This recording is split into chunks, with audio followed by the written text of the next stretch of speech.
அனல்மின் திட்டங்களை ஒரு குறிப்பிட்ட பகுதிகளில் செயல்படுத்தாதீங்க, நீர்மின் திட்டங்களை ஒரு குறிப்பிட்ட பகுதிகளில் செயல்படுத்தாதீங்க, சுரங்கங்கள் தோண்டாதீங்க, குடியேற்றங்களை ஒரு குறிப்பிட்ட பகுதிகளை அனுமதிக்காதீர்கள் அப்படின்னு சூழலியல் சார்ந்து வைக்கக்கூடிய கட்டுப்பாடுகள், கட்டுமானங்களுக்கான கட்டுப்பாடுகளில் இனிமே மாநில அரசுக்கு என்ன அக்கௌண்டபிலிட்டியை ஃபிக்ஸ் பண்ணலாம்னு நினைக்கிறீங்க?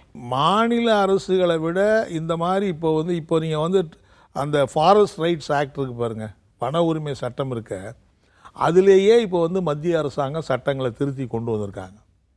அந்த சட்டங்களை திருத்தி கொண்டு வந்ததில்லை, இது வந்து மாநில அரசு சம்மந்தப்பட்டதில்லை, மத்திய அரசினுடைய சட்டம். மத்திய அரசாங்க சட்டத்திலே அவங்க என்ன கொண்டு வராங்க, அங்கே வந்து கனிம வளங்களை எடுத்துக்கொள்வதற்கு இனிமேல் ட்ரைபல் மக்களுடைய அனுமதி பெற வேண்டிய அவசியம் இல்லை.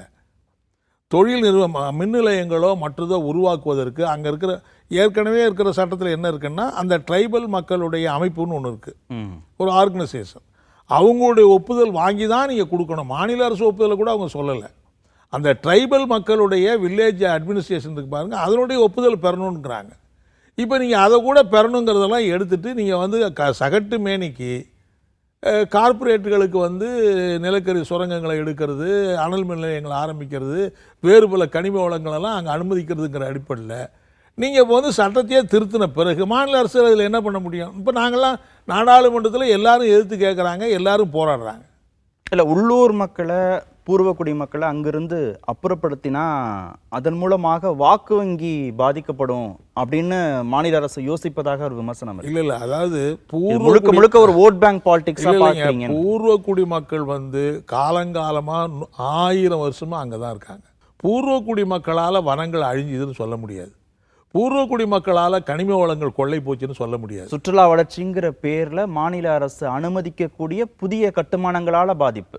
இப்போ இன்னும் சொல்ல போனால் அங்கே வந்து வெளியார்கள் போய் நிலங்களையே வாங்கக்கூடாதுங்கிற தடையெல்லாம் இருக்குது.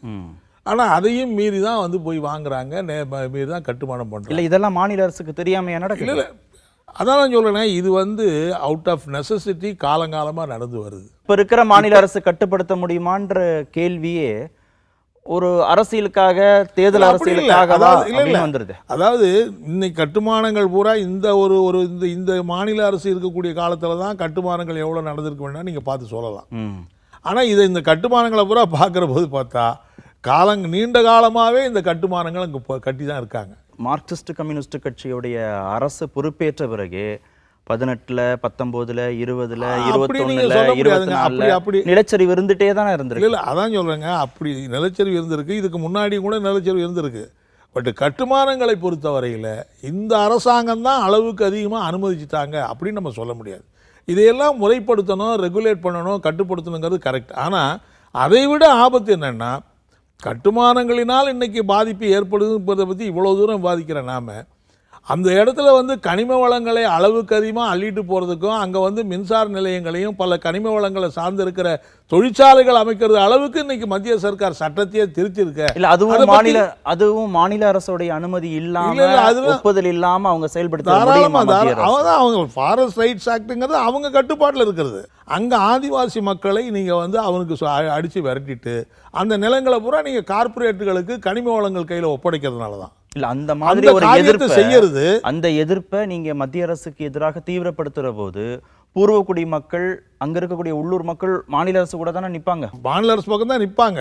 கட்டுமானங்களால் வந்து இவ்வளோ பெரிய சேதம் ஏற்பட்டுச்சுன்னு மட்டும் பேசுகிற நாம மலைகளையே மொத்தமாக அடித்து ஒழிக்கக்கூடிய அளவுக்கு இருக்கிற சட்ட திருத்தங்களை ஏன் நம்ம வந்து விவாதிக்க மாட்டோங்கிறோம்? ஏன் இப்போ வந்து நீங்கள் வந்து கஸ்தூரங்கன் அறிக்கையினுடைய அடிப்படை அம்சம் அதுவாக தானே இருக்குது.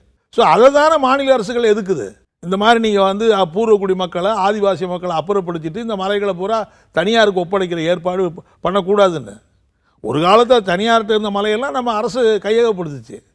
இப்போ மலைகளை பூரா நீங்கள் தனியார் கார்ப்பரேட் நிறுவனங்களுக்கு ஒப்பிடுறீங்க, வேற அங்கே இருக்கிற ஆதிவாசி மக்களுக்கு, பூர்வக்குடி மக்களுக்கு அந்த உரிமை பறிக்கப்படுது. பெரிய ஆபத்து என்னென்னா, கட்டுமானங்களை நான் அனுமதிக்கணும், கட்டுமானங்களை செஞ்சு நியாயம்னு நான் சொல்லலை.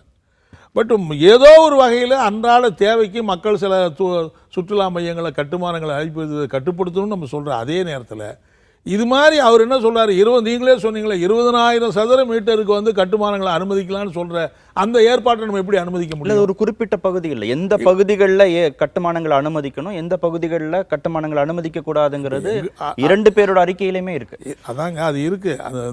அந்த அறிக்கையில் இருக்கிறதுல கட்டுமானங்களை 20,000 சதுர மீட்டருக்கு கட்டுமானங்களை அனுமதிக்கணும்னா அதனுடைய நோக்கம் சாதாரண பூர்வ குடிமக்களோ சாதாரண ஆட்களோ அந்த அளவு கட்டுமானம் பண்ண முடியுமா? ஸோ அங்கே வந்து பெரிய பெரிய கார்ப்பரேட் வர்றதுக்கு தானே அது வந்து அடிப்படையாக ஆதாரமாக இருக்கு. மேற்கு தொடர்ச்சி மலைப்பகுதி முழுவதுமாக அவர் சொல்றாரு. ஆமாம்மா, அதனால தான் நாங்கள் என்ன சொல்கிறோன்னா, இந்த மகாராஷ்டிராவில் எதிர்த்தாங்க, கர்நாடகாவில் எதிர்த்தாங்க, குஜராத்தில் எதிர்த்தாங்க, கேரளாவும் எதிர்த்துது, தமிழ்நாடு அரசாங்கம் உட்பட எதிர்த்துது.